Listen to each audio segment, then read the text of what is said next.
Morning, VC. All right, so a few weeks ago, I guess it's been that long already. Um, Carolina Soul put up an auction, um, unlike any we've ever seen before. Um, Absolutely amazing stuff, all from a collection from this guy Greg in Los Angeles. I guess he put a good chunk of his collection on a moving truck and sent it up to Durham, North Carolina, here to Carolina Soul to sell this amazing collection on consignment. There was 2 weeks worth. The first full week was highly focused on free jazz and spiritual jazz, private pressings, things like that. The next week was more in the rock realm, but also like I'm on Duel and Krautrock, stuff like that, and then also a bunch of Folkways records. Um, so yeah, this is not something I had planned on going down, especially at this time of year, but had to make some moves so that could try to go after a few of these records, and obtain a few. And so this is going to be a thread that a few of us are going to be doing here. And so we're hoping if anybody else got in on the last 2 weeks of Carolina Soul auctions, go ahead and show us what you picked up from this collection. It was absolutely astounding what was in there. Almost all original pressings, like first pressings, in immaculate shape. This guy, what a collection. It's a once in a lifetime type of collection to go up for auction.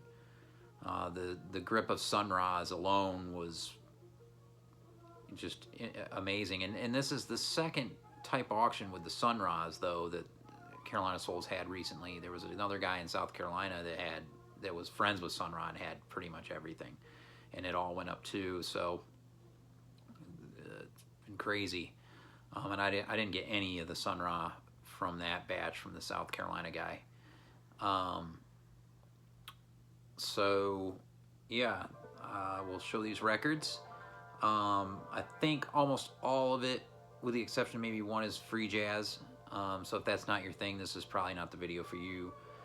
But we'll start the auction for me on what I was watching. Began with a huge amount of BYG Actual titles from France, originals, and I did manage to get two of them. The first being Actual number 28, Art Ensemble of Chicago. So it's AACM, Great Black Music, Message to Our Folks. So first France pressing of this. This cost me $9. Auctions all started at $8. I think there was only 2 bids on this one, and it's in decent shape as far as the cover, but the record is absolutely mint. And yeah, any art ensemble I do not have, I pick up if I can, if the price is right. And this, I mean, $9. Kid me? I mean, the reissues now are $40 for stuff. But what a group! Lester Bowie, Roscoe Mitchell, Joseph Jarman, Malachi Favors, and very percussive. This group, everybody throws in with some type of percussion or drums at some point along the line. So, yeah. 1969, this release.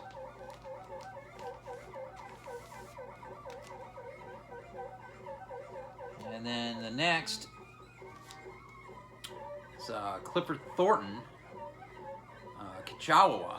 I think that's how it's said, but this is Actual number 23. This one is one I've been looking for quite some time, and very pleased to find it. This goes for a little bit now, but I got this for half of what it goes on Discogs. I don't think it's really hard to get stuff half of what it goes on Discogs anymore, though. That's the thing about this Carolina Soul auction. These are heavy pieces, no doubt, but substantially less than Discogs. I was just blown away. Usually, I talk shit about Carolina Soul, and for good reason. People go nuts on there. But there was, it's like Alex said, there was, or maybe it was Dom. No, it was Dom said it. He's like, there's so much quantity and quality in this collection that stuff's gonna fall through the cracks. So this one, and the reason I got this particular record is because Gretchen Moncourt III appears on trombone, and it's any of his work he's done, I want to have. And so, another fantastic free jazz record, 1969 as well. Yeah, Archie Shepp is here, Arthur Jones on alto, Bob Guerin bass, Dave Burrell piano, some great players. Clifford Thorne, of course, on the cornet. He also does some percussion, kind of like AACM, gets involved, in different ways in the group. More great free jazz there. Next, I started watching a lot of ESP disc titles because, as you know, I collect the ESP disc label, and so I was blown away at those, and they all got, for the most part, pretty crazy fast, and so I bowed out. I think pretty much with the exception of 2 records, 2 or 3, I won what I bid on, because I always bid the same. I bid at the last second, and only what I'm willing to pay. If it goes over, great. I didn't win. I don't let it bother me anymore, especially with Carolina Soul. So if I'm watching the auction and my max bid is still, relatively higher than where it's at, but not crazy, I throw the bid out there and let the chips fall where they may at the end. It saves you money, for one, because you only have to pay, probably $5 or $1 over, depending on how crazy bids are. That's just, not to give away my secrets, but that's just the best way to go about it. If you go back and forth and bid for a week straight, you're just costing yourself money. It's kind of crazy. But, especially when the auction started at $8. That's how I got the art ensemble for $9. So it goes for a lot more than $9. But what we're listening to is this particular record, Alan Silva, Skillfulness.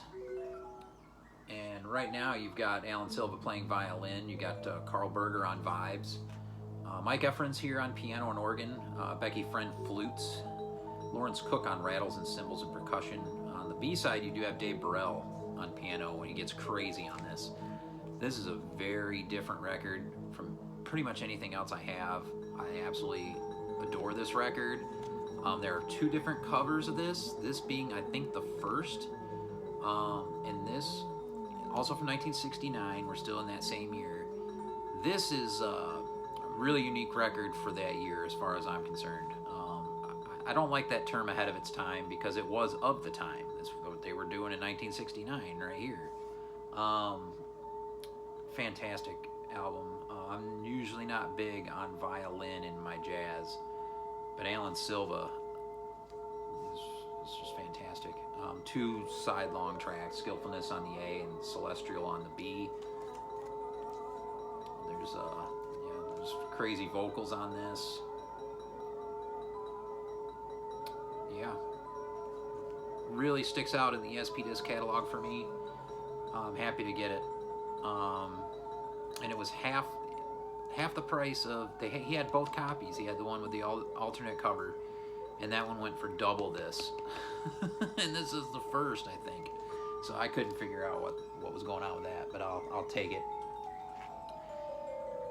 And that's kind of what, with the exception of 1 more of these records, that's all I thought I would win, because from there, prices were kind of nuts. But I just kept watching just a few more, just because they had kind of stayed a little bit below the radar, especially compared to Discogs, like I said. And so then I got one more ESP disc title, but it was a big one, and God, it went for, I've seen it, yeah, I got at least 100 less than Discogs, and well, in this condition, probably at least 150 less. Marzette and Company, ESP disc 1044, just a fantastic cover, and a hell of a group here. Byard Lancaster is in this group on flutes. You got Clifford Thornton again, that he plays some cornet and trombone on this. Of course, you got Marzette on soprano, bass clarinets. This is a hell of a free jazz affair. Sonny Chiroc's on guitar, Carl Berger on the vibes, J.C. Moses drums. Heavy weight free jazz LP. A little bit later in the series, 1044. Really excited to find this one, and it's got a really cool custom label. I'll show you that. So here.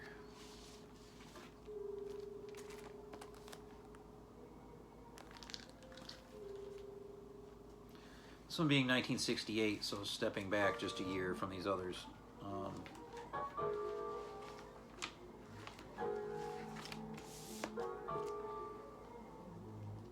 Now the next record, this is one that's been on my want list for a good 5 years, and prices on Discogs are always where I just refuse to pay.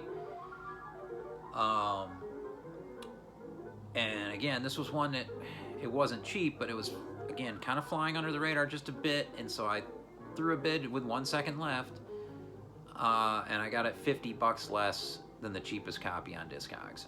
I'm still stunned. This one I'm most stunned about winning because the bids kind of stopped with 30 seconds left, and I was like, my bid's gonna get destroyed. It was just a shits and giggles bid, and took it. Don Cherry, Organic Music Society. This is on the Caprice label from Switzerland. This is an original first pressing double LP, and this is on the I'll show it to you, the purple labels. Again, I am stunned, amazed that I was able to get this one. This is a definitely grail for me. A word I don't like using, but yeah, this is. I mean, the Moki Cherry's artwork is unbelievable. You've got OK Tamiz in the mix on this. This is 1973. I mean, he does a lot of different songs written by great musician. He does some stuff from Terry Riley, Nana Vasconcelos, who's on vocal on the first track. He wrote a lot of it too, but then he does a song from Dollar Brand. Yeah, there's one from Pharoah and Leon Thomas, their creators, a master plan. Unbelievable LP.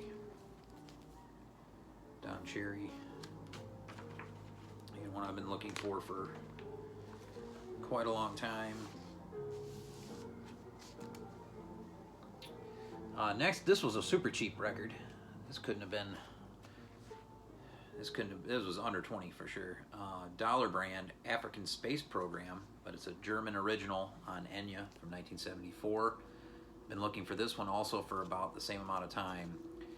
The lineup on this is incredible. This is a very underrated Dollar Brand record as far as I'm concerned. Cecil Bridgewater. I love Cecil Bridgewater, especially the stuff he did with Max Roach. Enrico Rava, also on trumpet. Charles Sullivan, too. Sonny Fortune is here on flute and alto sax. Sonny Fortune is a monster. Carlos Ward, flute, alto sax.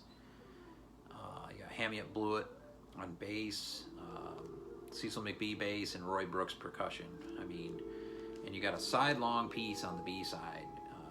Jabulani, Easter Joy. This just, and the solos just keep going. And is 1, 2, 3. There's like 9 solos. I mean, it's on both these cuts. Freaking. While there's 2 cuts on this A side, the second on the A side has all the solos too. But yeah, the first German. Show you the label. Nice. These. They like how they did these. Those are the yellow labels, and they do the laminated covers on these ones. In Germany, kind of like how they did the ECMs. They stay in decent shape after all these years.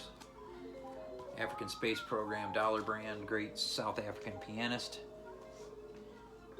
And so the next one I want also is one that, this one flew under the radar the most to me of all the ones I watched.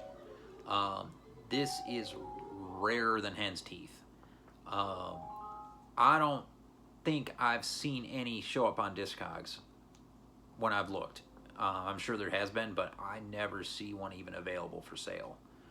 And that's the first pressing, Netherlands press from 1965 of Dollar Brand Trio, Anatomy of a South African Village on Fontana. And this is just fantastic stuff from Dollar Brand. There are a couple of standards here. Round Midnight is on this, on the B side. In light blue, another Monk tune, played brilliantly from Dollar Brand. I just love his style. I'll show you the label on this one. The cover's not in the best of shape, and I think maybe that's why it went really low in price, but the record is mint. I mean, I didn't even have to clean this one. So yeah, first Fontana, I don't even know if there was a Japanese pressing of this or not. I mean, this is a difficult record to track down. Mike Weber, he's in some of the Facebook groups. He's in Texas. He's a big free jazz collector. This was one of his grails. It took him years to find, many, many years. Longer than I looked for it. He found it, I think, last year, finally. There's that. And then I had one more big one on my list that was flying under the radar again, and I was praying that it would go for a normal price, or at least below Discogs, so I wouldn't have to get a plane ticket from the Netherlands or God knows where else, Germany or wherever, to get this record. But yeah, we've got the new acoustic swing duo, Willem Breuker and Han Benink.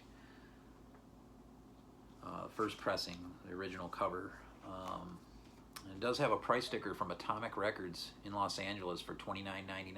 It didn't go for that, but that's what Greg paid at Atomic. I guess Alex actually ran into him in Atomic, pulling a record that he wanted off the wall in front of him. Still buying records, even though he shipped a shit ton of records to Carolina Soul to put up for auction and put his kids through college, I guess. But this is ICP #1, so Instant Composers Pool #1, the first release from this label. Yeah, and Han Benink is one of my favorite musicians of all time. He's still with us. One of the best drummers, percussionists, innovators in music. There's your Instant Composers Pool label. This, I think, originally had some kind of one piece of paper insert with some words. It's not here, so that's the only thing of all these records that I've had missing so far. But maybe that's another reason why this one went well below what it normally goes for, and another one that I never see available for sale on Discogs. So these last two are just, you can't even find them on the web normally. So for them to pop up in this collection, amazing. And yeah, so the music has, I think, subsided. Um, one more record from this amazing collection. Um, Again, there was this big gang of Sun Ra, and I stopped watching all of it. As soon as any record got to $100 of the Sun Ra's, I knew that the bidding, and that was, in the first few days, because this is on there a whole week. It's like most everything. Some guy went in there and put, I can't remember how much he put. He bid on every single Sun Ra and put like $117.50 or something. So he was winning like everything for a while. I don't think he actually won any records. I think that was just, I don't know what the fuck that was. There was a lot of there was a guy that had zero feedback that was bidding on the Milford Graves and Don Pullen records. Those are my number one grails. One of them went for just under $10,000. The other one, I can't remember what it went for. I think maybe 3,000 something. Maybe it was more than that. But yeah, it's craziness. And it was just a guy with zero feedback, just going back and forth with one other guy, all the way up until about, I think he kept bidding until he was about $8,000, and then he finally bowed out, and some real people were bidding. I would have felt bad for Carolina Soul, because there's no way someone with zero feedback was going to pay, or at least with legitimate money. So I went back, looked at all the Sun Ra's, just to see if anything at all was manageable. And there was one, and so I went for it, expecting to get hammered and get my ass kicked to the curb, but I did get it. That's Sun Ra Art Forms of Dimensions Tomorrow. Sun Ra and his Solar Orchestra. So this was released in 1965. These are recordings from the Choreographer's Workshop in New York City from 61 and 62, around that time. A hell of a lineup. John Gilmore, Marshall Allen, Pat Patrick. Ronnie Boykin's on the bass. I love his bass playing on this. Clifford Jarvis, Ali Hassan, Jimmy Johnson, Clifford Thornton again. That name keeps coming up. John Orr, Scobie Stroman, and Manny Smith, all here in this group at that time. And the reason I was able to get this one, there were two copies of this. There was an El Saturn original, first press, and this copy, which I think also from the same release year, but this is the top Intergalactic label copy. And I didn't have any. I have a ton of Sun Ra records, but I didn't have any on the Toth label, so that's why I went for this, and it was in mint shape. So a huge addition to the Sun Ra collection. I was just floored that this went for what it did. Again, well below Discogs by at least $100. What a collection. I'm looking forward to seeing some other folks show in this stream, or whatever you want to call it, what they got from this collection, because it was incredible. All right, take care. Peace.